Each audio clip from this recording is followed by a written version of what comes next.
इसी तरह की स्थिति तिलहन के क्षेत्र में है। तिलहन हिंदुस्तान के शेत बाजार में इस समय सबसे ज्यादा विदेशी तेल बिक रहा है। आप सभी जानते हैं कि एक मलेशिया नाम का छोटा सा देश है, उस देश का एक तेल है जिसका नाम है पामोलिन तेल। वो पामोलिन तेल सबसे ज्यादा भारत के बाजार में है, सबसे ज्यादा। 1-2 टन नहीं, लाखों टन में है, करोड़ों टन में है पामोलिन तेल, जो भारत के शेत बाजार में आ गया। अब पामोलिन तेल आके बिकने लगा। अब पामोलिन तेल का भाव भारत में आके पड़ता है 20 से 22 रुपए लीटर, और शेतकरी समाज जो उत्पन्न करके तेल देता है वो है 40 रुपए लीटर। अब भारत का शेतकरी सरसों का तेल करे 40 रुपए लीटर, नारियल का तेल करे 60 रुपए लीटर, तिलहन का तेल पैदा करे 90 रुपए लीटर। तो भारत में 40, 60 और 90 रुपए लीटर के आसपास तेल का भाव है, और विदेशी पाम तेल मिलता है 20 से 22 रुपए लीटर। तो सारे भारतवासी जो तेल बनाने वाले उद्योगपति हैं वो सब पामोलिन तेल धड़ल्ले से लाखों लाखों टन में इंपोर्ट कर रहे हैं, और उस पामोलिन तेल को भेड़सेड़ करके, मिलावट करके आपको बेच रहे हैं।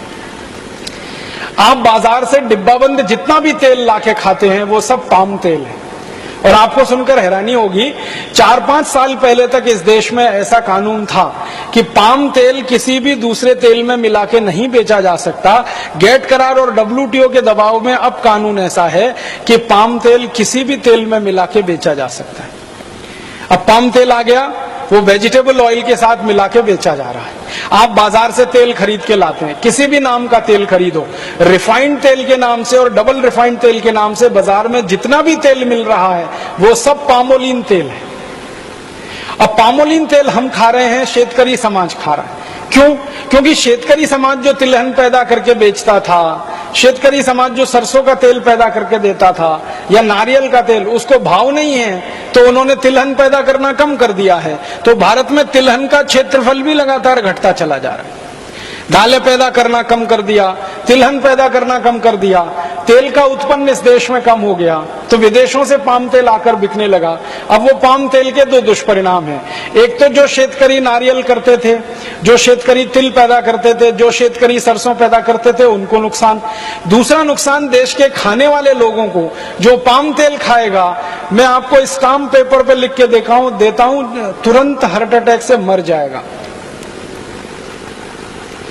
क्योंकि पाम तेल के बारे में सारी दुनिया के जो रिसर्च हुए हैं वो ये बताते हैं, और ये डॉक्टर चौधरी के लिए मैं कहता हूं कि पाम तेल में सबसे ज्यादा ट्रांस फैट्स हैं, सबसे ज्यादा। और ट्रांस फैट्स वो फैट्स हैं जो कभी भी बॉडी में डिसॉल्व नहीं होते, किसी भी टेम्परेचर पर डिसॉल्व नहीं होते। और ट्रांस फैट्स जब बॉडी में डिसॉल्व नहीं होते तो वो फैट बढ़ता जाता है, बढ़ता जाता है, बढ़ता जाता है। और आपने सुना होगा कि जब फैट जरूरत से ज्यादा बढ़ जाता है तभी हृदय घात आता है और आदमी मर जाता है। जब फैट जरूरत से ज्यादा बढ़ जाता है तभी ब्रेन हेमरेज होता है और आदमी पैरालिसिस का शिकार हो जाता है। जब ट्रांस फैट्स बहुत बढ़ जाते हैं शरीर में, तभी शरीर में ऐसे भयंकर दुष्परिणाम होते हैं। डायबिटीज बढ़ती है, हाइपरटेंशन बढ़ता है जिसको BP आप कहते हैं, हार्ट अटैक आता है, ब्रेन हेमरेज हो जाता है। ऐसे खतरनाक रोग जिनमें शरीर का हमेशा के लिए भयंकर दुष्परिणाम हो जाए या हमारे शरीर का भयंकर नुकसान हो जाए, ऐसे रोग भी सारे के सारे पाम तेल के दुष्परिणाम ही हैं। पाम तेल दुनिया में कोई नहीं खाता भारत को छोड़कर।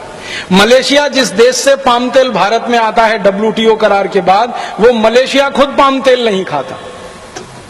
मलेशिया में पाम तेल का जास्ती से जास्ती उपयोग होता है उद्योग धंधों में, लेकिन वो पाम तेल गेट करार के बाद भारत में भयंकर पैमाने पर बेचा जा रहा है। तेल का बाजार पूरी तरह से अब विदेशियों के कब्जे में चला गया। तो एक तरफ अपना शेतकरी नुकसान पाता है, दूसरी तरफ लोगों को भी तकलीफ आती है।